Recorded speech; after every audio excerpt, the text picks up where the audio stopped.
IKN. Ya. Iya. Pak, soal rencana pemisahan antara Kementerian PUPR, Pak, Pekerjaan Umum dan Perumahan itu nanti bagaimana Pak untuk membangun masalah? Jadi kalau yang selalu saya bilang, organisasi itu hanya satu vehicle untuk mencapai satu tujuan. Dulu PU juga PU saja, kemudian menjadi PU dan tenaga listrik, ya kan?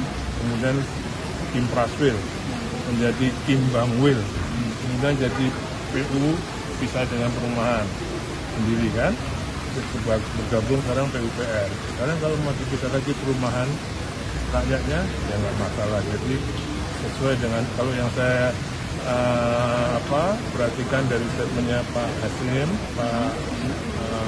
Pak Prabowo, Presiden terpilih dan Ketua Satgas Perumahan, jadi kembalikan PU kepada kick-off-nya ya, sebagai core business PU.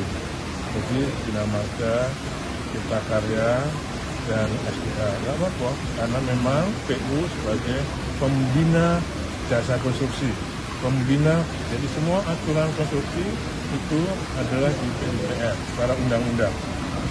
Ya, yang lainnya mengikuti. Jadi saya kira nggak masalah. Pak, itu kan anggaran PUPR tahun depan 75 triliun, Pak. Itu berarti nggak termasuk anggaran Kementerian Perumahan ya? Itu sudah yang belum dipisahkan. Jadi kan ada Ditjen SDA, Ditjen Bina Marga, Ditjen Cipta Karya, ada Ditjen Perumahan. Nah, itu bisa dipisah. Tapi itu belum final. Ya, dan tergantung nanti ini badan anggaran. Nanti kan kalau ada tambahan kita karena kan kami mengusulkan 136. Tapi kan tadi dibilang juga oleh Pak Hamka dari Badan Anggaran bahwa akan ada renovasi sekolah dengan 20 triliun yang dialokasikan di PU. Ya, dan tahanan pangan. Jadi ada 4 tadi yang untuk program prioritas Pak Presiden terpilih. 1, makan bergizi gratis, tahanan pangan, rumah, dan renovasi sekolah. Ya, ketahanan pangan ada 15 triliun, 7,5 ke PU, 7,5 ke Kementerian Pertanian. Itu bukan saya tadi, tapi Pak Hamka tadi yang menyampaikan sebagai anggota Badan Anggaran. Kalau yang renovasi sekolah itu besar 20 triliun akan dia menyampaikan betul dengan splitting sektornya PU. Saya belum dapat official letternya belum, tapi beliau menyampaikan. Kalau yang update PDSK Plus itu udah berapa sih Pak? Apa? Masyarakat yang mau PDSK Plus yang pembebasan lahan PDSK Plus belum, masih di tim terpadu, masih dilakukan tim terpadu. Oke?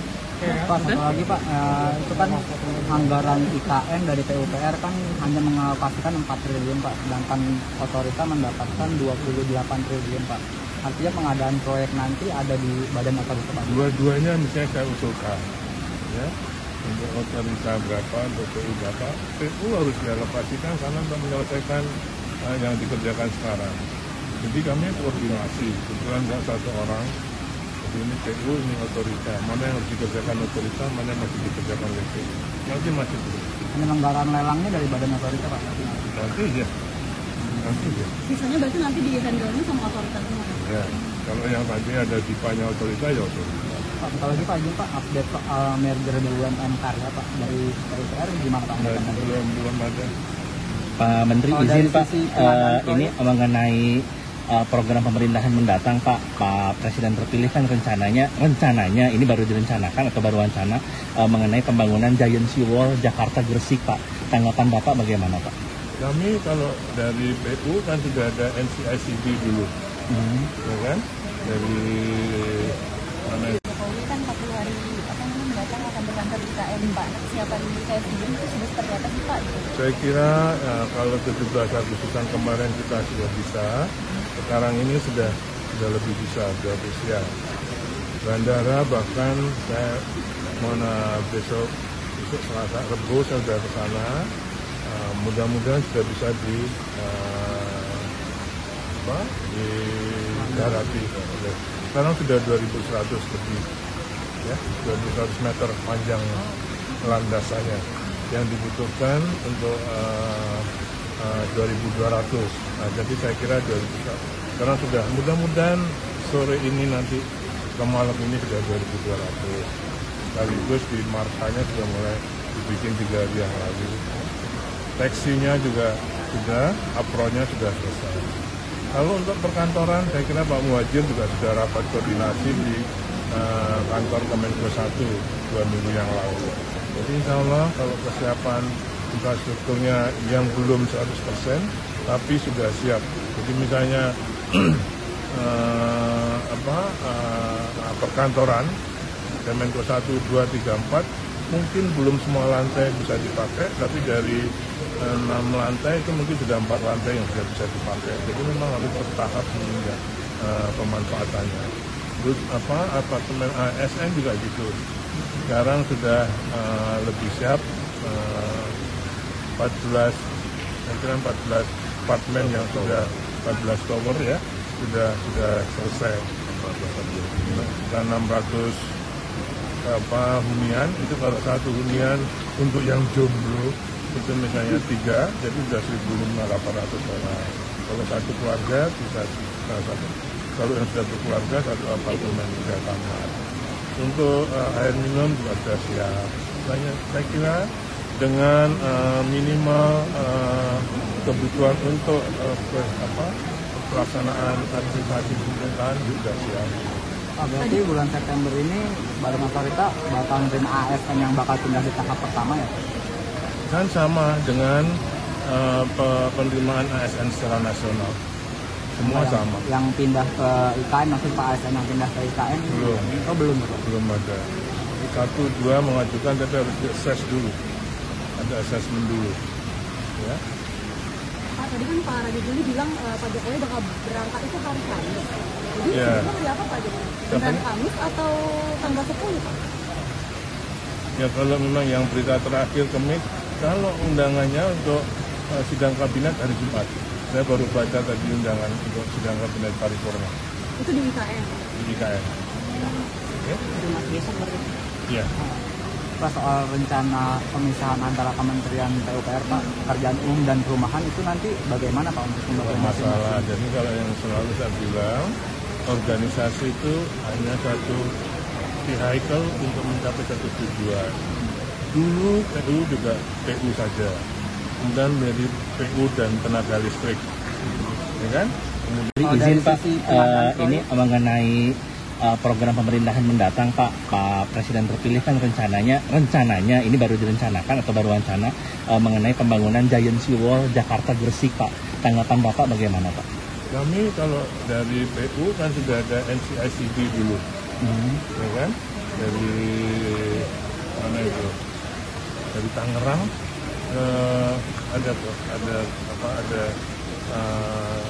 jadi kalau Giant Sea Wall-nya NCICD, kalau NCICD kan National Capital Integrated Coastal Development, itu dulu yang Giant Sea Wall-nya Garuda. Tapi prioritasnya adalah membangun Jakarta Utara dulu, kemudian dengan memperbaiki sistem drain sanitasinya. Tapi sudah ada desain untuk Giant Sea Wall-nya Jakarta. Dan itu memang bisa ibaratnya membantu untuk ibaratnya mengendalikan banjirop yang melanda pantai utara Jawa, Pak. Iya. Itu dalam rencana besarnya udah ada penjajakan belum sih Pak? Mungkin mau gayet negara mana? Kami desainnya itu sudah dengan Korea dan Jepang, Belanda. Itu desain mana dari Tangerang, kayak mana tuh Giant Sea Wall kita? Giant Sea Wall dari Bekasi. Bekasi sampai Tangerang. Berapa nilainya itu Pak? Desain Hitungan antara Kira-kira 60 triliun kalau nggak salah ya. kurang lebih 90 triliun. kapan akan dikerjakan Pak? Ya nanti kalau ada dengan presiden baru kan beliau harus putuskan. Tapi kami sudah siap dengan datanya, batimetri kedalaman lautnya juga kita penelitikan geologi kita ini. Pak Bas, kalau memang Giant Sea Wall ini jadi dibangun oleh pemerintahan yang baru, Pak, kira-kira infrastruktur pendamping apa lagi, Pak, agar penanganan banjirop di utara Jawa itu bisa terkendali, Pak? Sanitasi, supaya dia jangan jadi septic tank. Dan kalau sungai itu ditampung dengan ini kan jadi kalau sanitasinya nggak bagus kan jadi sakit kan. Itu dulu jadi Giant Sea World ini sebenarnya kalau menurut NCICD, konsep NCICD ada penulisnya itu adalah environmental remediation untuk mengatasi penurunan tanah di Jakarta. Pertama menyediakan air dari Jatiluhur dan dari Tarian, kemudian nyetop pemanfaatan air tanah, dan baru bikin memperbaiki sanitasi, baru bikin Giant Sea World. Ini sudah ada konsepnya, sudah ada. Bagus. Apa? Sudah, tapi lagi disiapkan. Saya nggak ada 7 atau 8. Ada asing Pak? Ada. Dari mana Pak kalau boleh tahu? Nanti lagi dilusun. Bapak ikut Pak Presiden berkantor juga nggak Pak? Karena ini kan pembantu presiden.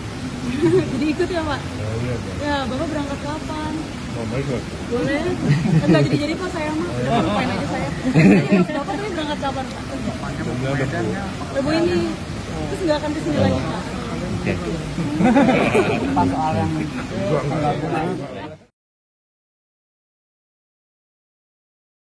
Menjunjung tinggi prinsip jurnalisme dalam setiap tayangan terbaiknya.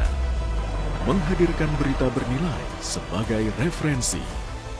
Gelar bicara yang tajam. Tidak, ini kan kebohongan dong. Mengupas fakta demi fakta dan mendorong pencarian solusi. Serta investigasi yang mengungkap kebenaran. Rosi, Satu Meja, The Forum, Sapa Indonesia Malam. Nilu, ikuti semuanya bersama Kompas TV.